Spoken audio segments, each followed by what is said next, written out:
Hello everyone, welcome back to Divine Wellness 01। आज के इस वीडियो में हम डिटेल में जानेंगे कि आपकी एनर्जीज आपके पार्टनर के लिए क्या है, आपके पार्टनर की एनर्जीज आपके लिए क्या है। ये जो रिलेशनशिप है वो डेस्टीन्ड है, कार्मिक है, आप साथ में ही रहोगे या फिर आपको बिछड़ना ही है, और इसके रेमेडीज क्या है। तो चलिए देख लेते हैं। आप फटाफट से इस वीडियो को लाइक शेयर कर लीजिए और इस एनर्जी को क्लेम कर लीजिए 1111 if it resonates. So let's see first of all कि आपकी एनर्जीज इस रिलेशनशिप के लिए क्या है। ये बिल्कुल एनर्जी बेस्ड रहेगा, इट मे रेजोनेट और मे नॉट। सो आपकी एनर्जी ये कहती है कि आप इस रिलेशनशिप को काफी ज्यादा मान्यता देते हैं, बहुत ही पावरफुल एनर्जी आप फील करते हो इस रिलेशनशिप में आकर, और आपको ऐसा भी लगता है कि जो भी इमोशंस आपके स्कैटर्ड है वो एक स्टेबिलिटी में आते हैं। पर आपको कहीं ना कहीं ऐसा लगता है कि इस रिलेशनशिप में पॉज की जरूरत है, या फिर कहीं ना कहीं वर्क ऑन करने की भी जरूरत है। आपको ऐसा लगता है कि पहले तो सब ठीक था, लेकिन बीच में आते आते ऑप्शंस बदल गई, प्रायोरिटीज बदल गई एंड सेपरेशंस भी आनी शुरू हो गई है। तो अब आप काफी ज्यादा ओवरथिंक करते हो इस रिलेशनशिप को लेकर, अपने पार्टनर को लेकर। आपको जैसी खुशी चाहिए थी इस रिलेशनशिप से वैसी नहीं मिल पा रही है। आप काफी ज्यादा एंशियस भी रहते हैं and I can see that most of the people are in separation because एक सेपरेशन फेज आया है। एक ऑब्सेशन है आपको इस रिलेशनशिप को लेकर, आप कह लीजिए एक आपको ऐसा लगता है कि ये जो ऑब्सेशन है वो आपको अंदर ही अंदर खाया जा रहा है। So it is a kind of compulsion in this relationship. देखो, आपके पार्टनर, आप काफी ज्यादा आप उनसे एक कंपल्सिव हो रखे हो, काफी ज्यादा ऑब्सेस्ड हो रखे हो, काफी ज्यादा अटैचमेंट हो रखी है आपकी, जो कि इमोशनली और एनर्जेटिकली आपको बहुत ज्यादा तंग कर रही है। तो ये थी आपकी एनर्जीज। लेट्स सी कि आपके पार्टनर की एनर्जीज आपके लिए क्या है। पार्टनर का 3 बारी नेम लीजिए और ट्रिपल टैप कीजिए अपने हार्ट चक्रा पर, ताकि हम उनकी हायर सेल्फ को बुला सकें। ओके, सो उनकी एनर्जीज काफी अच्छी आई है and they are planning to get married, they are day dreaming about you. उनको ऐसा लगता है कि आप काफी ज्यादा इंडिपेंडेंट वुमेन है, काफी ज्यादा अबंडेंट है और काफी ज्यादा स्ट्रॉन्ग हेडेड है। एंड वो काफी ज्यादा आपके साथ फ्यूचर प्लानिंग की सोच रहे हैं, कि एक स्ट्रॉन्ग माइंडसेट है उनका आपके लिए कि वो आपके साथ ही शादी करना चाह रहे हैं। They think that you are very stable, financially stable and very grounded and centred person. ठीक है, उनके दिल में आपके लिए काफी ज्यादा उम्मीदें भी हैं एंड पर कहीं ना कहीं वो काफी ज्यादा ना वल्नरेबल हो रहे हैं, काफी ज्यादा खुद की फीलिंग्स और माइंड के साथ स्ट्रगल कर रहे हैं। दे आर थिंकिंग कि आपका, आप दोनों का फ्यूचर कैसा होगा, क्योंकि देखिए फ्यूचर की तो अंदर ही अंदर बात चल रही है कि वो उनको आपके साथ ही अपना फ्यूचर बिताना है, वो आपको अपना फ्यूचर मानते हैं।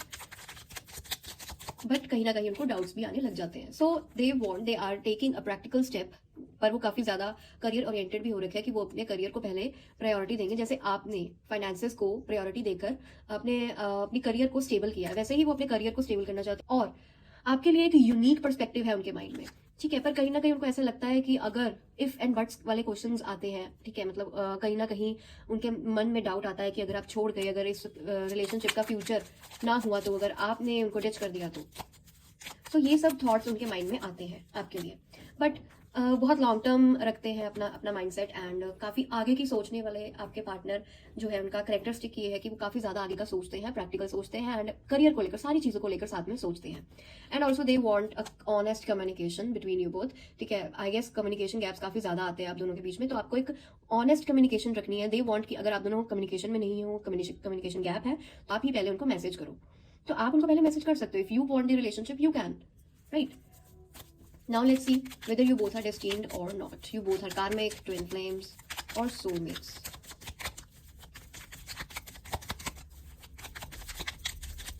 Okay. So there is third party dynamic. Third parties काफी ज्यादा है, जिसकी वजह से conflicts भी आ रहे हैं. Okay, so this is a karmic relationship. Karmic relationship है, but future भी है. After a lot of doubts, after a lot of third party interferences and karmic entanglements, आप दोनों का जो रिलेशनशिप है, सेलिब्रेशन पॉसिबल है, मतलब मैरिज पॉसिबल है। ठीक है, so I can see that a lot people are in third party situationship, no contact and less contact. फिक्र मत कीजिए, देखिए रियूनियन रिकॉन्सिलिएशन पॉसिबल है, but only if you focus on your self and you release all the grudges you have. Okay, आप सारे grudges को release करोगे, अगर उनके मन में भी है तो जाने दो, कोई बात नहीं, वो अपना खुद देखे, बट आप अपने मन के जो भी ग्रजेस है उसको रिलीज करो, तभी एक न्यू फ्रेश स्टार्टिंग पॉसिबल है। ठीक है, तभी मैरिज पॉसिबल है, तभी सेलिब्रेशन पॉसिबल है। तो हम देख लेते हैं कि इसकी रेमेडीज हम क्या कर सकते हैं। So you both are destined, marriage is possible, reconciliation is possible, but after जो भी कार्मिक एंटेंगलमेंट्स है, कार्मिक कॉर्ड्स रिलीज होने के बाद, ठीक है, कर्मा क्लियर होने के बाद ही पॉसिबल है। रेमेडीज, ओके, देखो, focus on rebuilding your foundations, focus on rebuilding your boundaries, ठीक है, अपने करियर पर, फाइनेंसेस पर फोकस कीजिए, ठीक है, क्योंकि आप दोनों को मिलकर ही कुछ बनाना है, या फिर आप कह लो कुछ चीजों में आपको कोलैबोरेशन भी करनी है, ठीक है।